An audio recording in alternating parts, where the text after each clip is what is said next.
Hi children, welcome to VIN Sushmita here. Today you are going to learn the chapter number 7, Rise of New Religion. What you are going to learn in this chapter, how the new religions came to rise in. Okay, now we'll see the introduction.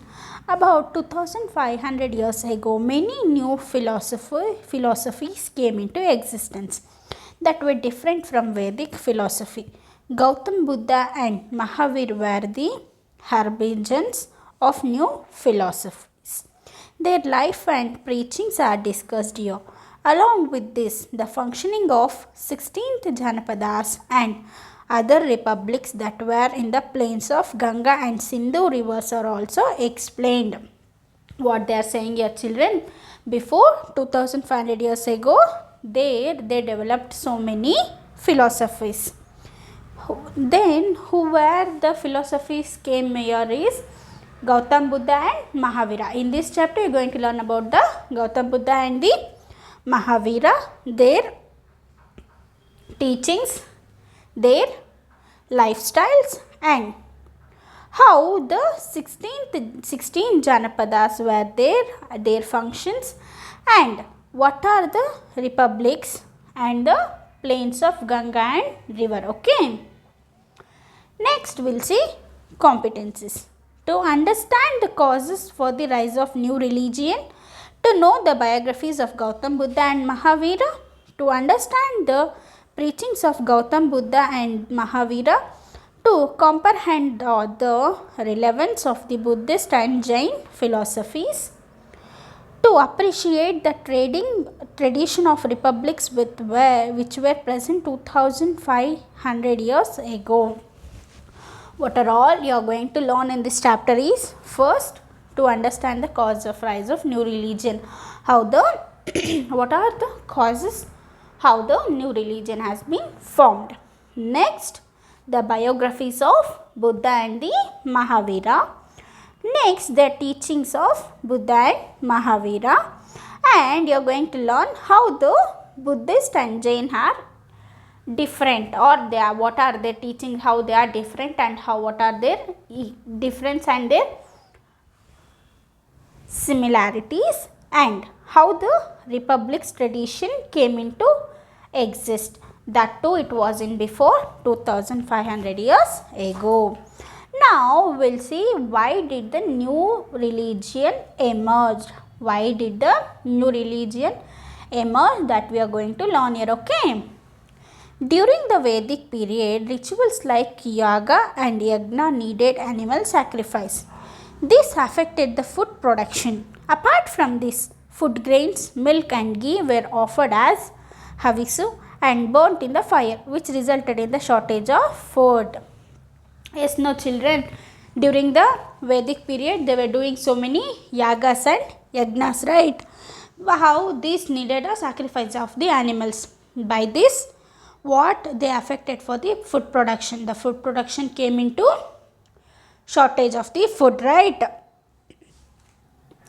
What did they were doing? They were offering food grains, milk and all products to the yagas and yagnas, right? What make this? By this the food becomes very shortage to the people. Now people had also believed that only through these yagnas true liberation, mukti was possible. What the people were thinking, by doing these yagas and all only we can get mukti. But these costly rituals were beyond the means of common people. But this was very costly, no children, yes, no. Food grains they were offering, animals they are offering, it was very costly during that time. So the common people were not living their life. It was very in a bad situation. The common people. These rituals were conducted by reciting Sanskrit slokas. How these rituals were going on? By reciting some shlokas of the Sanskrit. Sanskrit was the priest language and common people were unable to understand it. Yes, Sanskrit was the language which was known by the priest. Priest means who was doing the yagas and yagnas. No children, Brahmins, they were knowing that language, but the common people was not knowing that language. People were in expectation of a simple path to liberation that was explained in their own language. The people were not understanding, no. For that, people wants to understand, so they want a simple and understandable language what they wants to know. Okay. Due to Varna system, social distinction set in. This led to social discrimination. Yes, no, during the Varna period itself, they were different. No, by this, in the people there, the disequality remains. The people were equal, but when it came to Varna system, the people were not equal. So this becomes a social discrimination where becoming a people. The priestly class of that time, Brahmins, had many luxuries. Meanwhile, Kshatriyas started becoming powerful. As a result, republics emerged. What here they are saying here, when the Varna system started, the Brahmins, no, they led a luxurious life. They have a luxurious life. And Kshatriyas also, where they were more powerful, they were getting their opportunities and they become very more powerful during that period. But as the republics emerged, the Kshatriyas became the reason for the emergence of new religion that were against the Brahmins. How they emerged means by against the Brahmins they emerged, because they were becoming so luxurious, no, but the people were not becoming like that luxurious, so they were very to do that they should start a new religion. Okay.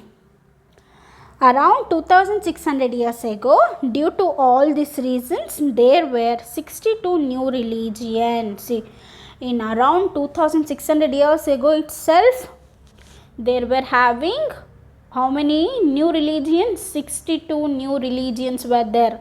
Buddhism and Jainism are important among them. In 62, two are very important. What are they? Buddhism and Jainism. Gautam Buddha was the founder of Buddhism. Who was the founder of Buddhism? It's Gautama Buddha. Mahavira was the important Tirthankara of Jainism. Mahavira is a very important Tirthankara of Jainism. Both these were Kshatriyas, belong to a clan of republics. These two peoples are also a Kshatriyas only. They belongs to the clan of republics. Okay.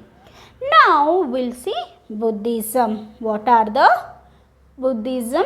What are the teachings of Buddha? How he was leading life and what made him to become a Lord Buddha. Okay.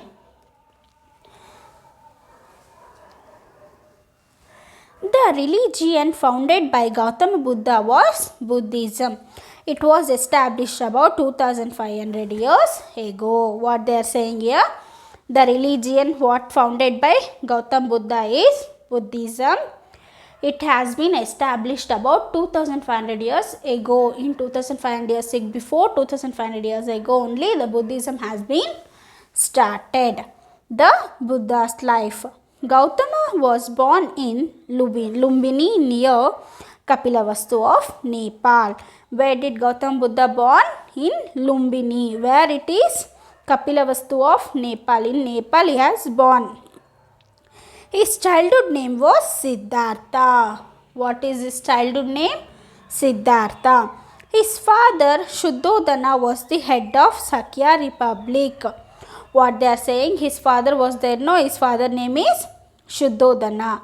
What? He was the head of the Shakya Republic. It is a Shakya Republic is a tribe with which he was the head of that people. His mother was Maya Devi. His mother name was Maya Devi. His wife was Yashodhara. The wife name is Yashodhara and Rahul was his son. He had a son. His name is Rahul. Okay. Now, A sage named Asista said that Siddhartha would be in a sage named Asista said that Siddhartha would be the king of the world after seeing him as an infant. He also predicted that he would be a sage who get rid of misery of the world. On hearing the words of the sage, expecting his son to become a king, Suddhodana brought him up in luxury and insulated him for miseries of the world. Still, Siddhartha remained unhappy. Once, while roamed in the city, suddenly, accidentally, he came across an old man, deceased man, a sage, and a funeral procession. All the four scenes made him to renounce the worldly thing and motivate him to go in search of the root cause of sorrow. What? Here, see children, the sage called Asita. What he said, the Siddhartha would become the king for the whole world he saw. For that, what his father had did, he gave him a luxurious life. But also the Siddhartha was not happy because he wanted to know how the world is there. What are the things he should do. But when he suddenly went to a roaming a country, there he saw an old man, a deceased man, a sage, and a funeral procession. All these four scenes what he had made him to know the life of the thing, and what made the people to be very sorrow. See, when an old man is there means it is very deceased man means they were always been sorrow, right? A sage means all his life has been turned right, and funeral rites, it is a death, right? So all this made him so feel sorrow, and he wants to know what made this all sorrow. Okay, this made him to realize its life, and he started living a sage life. Okay, on night, Siddhartha left his family and palace without informing anyone. He sought guidelines from any sages on the ways of removing sorrow. What he did on that night itself, by saying that four sins, no, by that night itself, what he did, he came out of the family. He left family, he left the palace, and what he did, he came and he started asking some sages on the life, what made the people to be so sorrow. Still he could not find answer about the root of sorrow. When he asked so many people also, he can't get the answer what he wants to know about the sorrow. Finally he sat under a peepal tree in Gaya of Bihar and meditated for many days.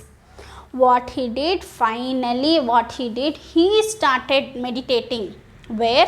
In a peepal tree. Now under a peepal tree he sat and he started meditating. So many days had been completed. He became enlightened there and became Buddha. By meditating there, he got enlightenment and he got a knowledge how what is the main root for the sorrow, and by that he became Buddha. Buddha means one who knows. This place is known as Bodh Gaya. What is Buddha? Buddha means one who knows the knowledge. Okay, that place where he started meditating, now children, that place it is called as Bodh Gaya. Okay,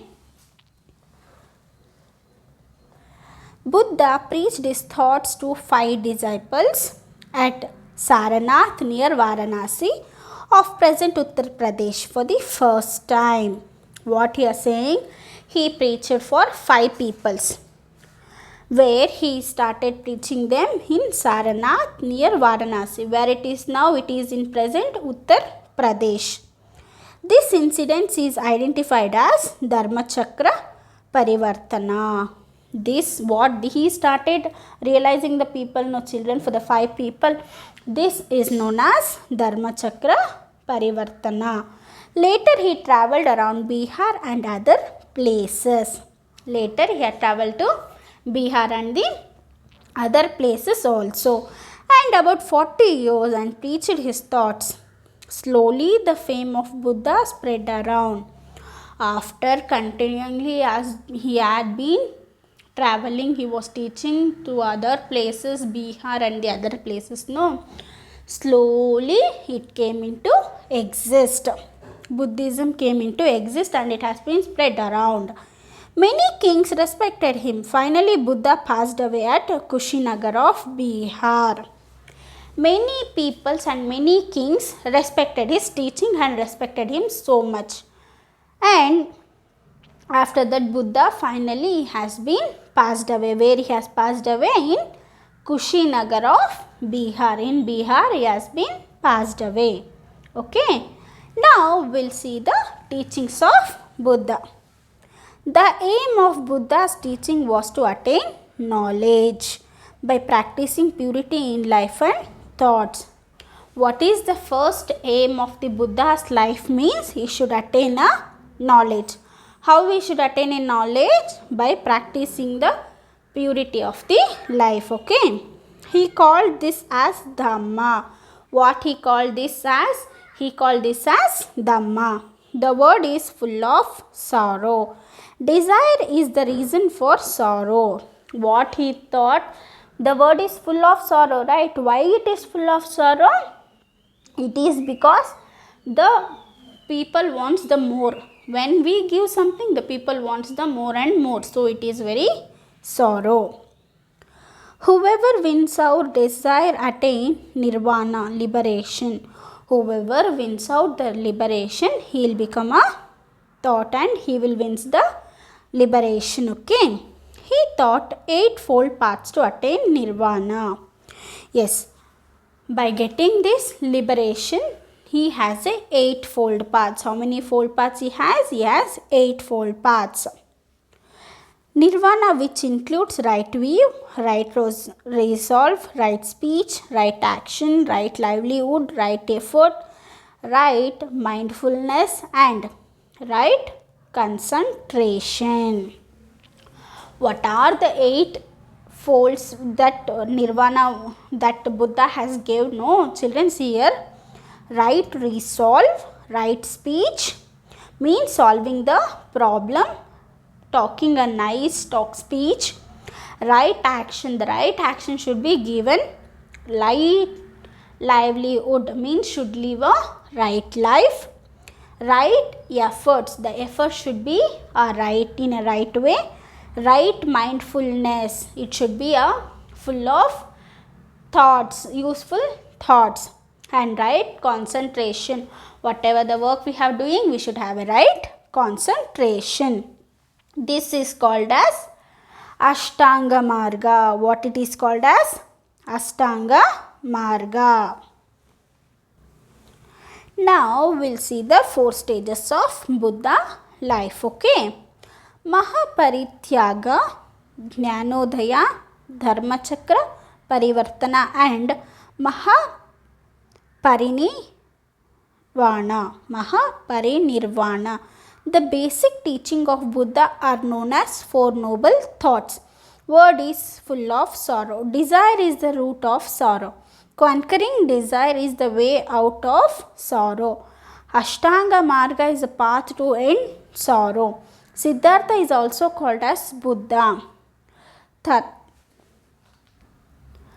Tathagata and Sakyamuni. What are the 4 stages of life that Buddha had led means? First is Mahaparityaga, Jnanodaya, Dharmachakra Parivartana and Mahaparinirvana. Next, the 4 noble teachings of Buddha is word is full of sorrow. It should be conquered by the desired one. And when we want to a liberation, we should follow the Ashtanga Marga. Okay. Next, Siddhartha is also called as Buddha. He was also called as Buddha and he has 2 different names, that is Tathagata and Sakya Muni. Okay. Now we'll see. Apart from this, Buddha also asked his disciples not to consume liquor, practice violence, engage in corruption and untruthfulness, Like this, the teachings of Buddha were easy and popular as he preached them in Pali, the common people's language. What they are saying, apart from this, that teaching was, and he was telling his disciples, his followers were there, no? For them, he was telling, don't consume liquor, practice violence. You should believe in a violence, not in a non-violence. Engage your life in corruption and untruthfulness. It should be very truthfulness. You should be very telling always a truth. Like this, the teachings of Buddha are very easy and it was normally understood by the common people. Why? He was preaching them in a language called Pali. It is the oldest language of India where all the people were speaking in Pali, and the people also, the common people also attracted towards his teachings.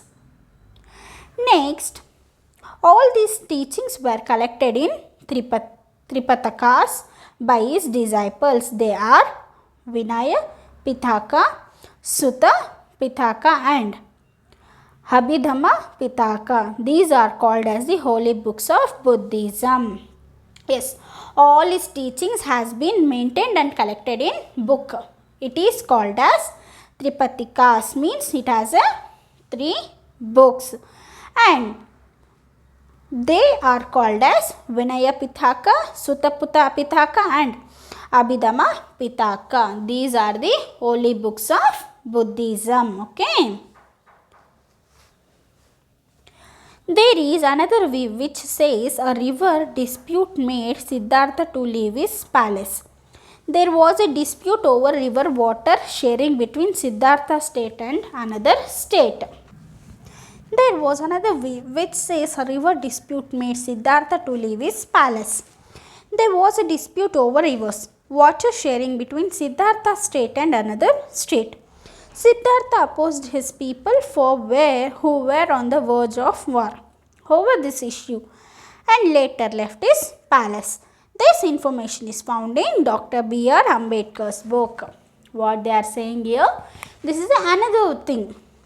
What made Siddhartha to leave his palace? What made it was there was a dispute between their state water and another state. They wants to share the water. No, they were disputing. They were having a war, it seems, to share the water. This made him to come out of the palace. Okay. Next we'll see Kisa Gautami. There are many stories related to the Buddha. One such story is of Kisa Gautami. She has left her only child and was roaming around the street carrying her dead child in her arms. On seeing this sorry plight, a person took her to Buddha. She wanted her dead child alive. Buddha said, I will certainly make your child alive again, but I need mustard seeds from a house that has no death in it. Do that. So, Kisa Gautami was very happy and went around to find mustard seed from a house that has no death, but every house had a dead in it. One of the other had died. A father, mother, sister, brother, son, daughter, grandfather, grandmother, etc. had died in every family she visited. See children, they are saying here a story of a Kisa Gautami who had a baby whose baby was dead. A person who was roaming there, he took to a Buddha. She told Buddha that I want my child alive. The Buddha also told, I will give you a life, but you should bring me a mustard seeds from where a place and a house where there is no death at all. She was felt very happy by listening that I could have get my son alive. But when she started getting that to house and house she travelled, no, there she asked for mustard seeds. But in every house there were dead persons like their grandfather, grandmother, their mother, father, brothers, anyone they have died. By that she realized that everyone has to be died, and in every house there is a people who was died. Okay. Now what was the message Buddha was trying to give to Kissa Gotami? Here what is the message that the Buddha wants to give to Kissa Gotami? We'll see. The Buddha did not write any books. His disciples took notes of his teachings and preserved them. Later his teaching was complicated in the form of Sutta Pitaka. This is a book in Pali language. See, the Buddha has not written any books, but their followers was there. No, they had took a note of his teachings and they preserved them. Later they started to complicate it in a form of Sutta Pitaka.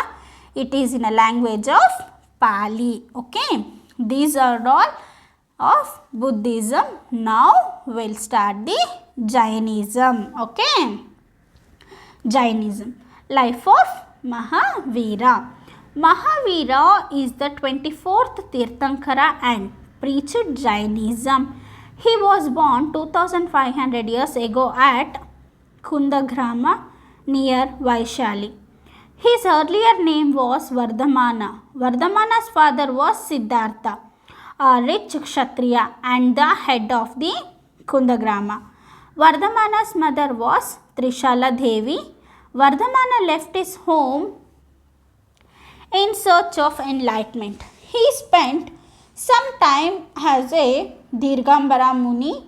Later he spent 12 years in penance and became a Jinna. Jinna means the one who has conquered attachment, moha. His followers are called Jains. Mahavira preached to people from all classes. He left his body at Pavipura in present Bihar. What they are saying? Mahavira is a 24th Tirthankara. He preached Jainism. He was 24th Tirthankara. He preached the Jainism. He was born 2500 years ago. He was also born in 2500 years ago. Where he was born in a Kundagrama. Where it is there? It is near called Vaishali. His name, earlier name was Vardhamana. Vardhamana's father name was Siddhartha. He was a rich Kshatriya and he was the head of the Kundagrama. His mother was Trishala Devi. He left his home and started enlightenment and started in search of the enlightenment. How Buddha also had left his palace and he started the search of enlightenment. Like this, he also started searching of the enlightenment. He spent some time as a Digambara Muni. He spent his life in Digambara Muni, and after spending 12 years, he became Jinna. After spending 12 years in Dirghambara Muni, he was called as Jinna, and he conquered attachment. And what is meant by Jinna means he has got a moha. Okay, his followers were called as Jains. His followers are also called as Jains. And Mahavira has preached the people.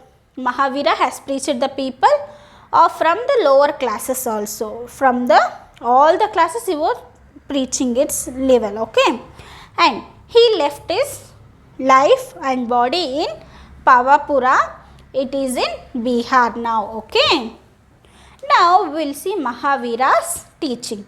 Vardhamana Mahavira taught non-violence to his disciples.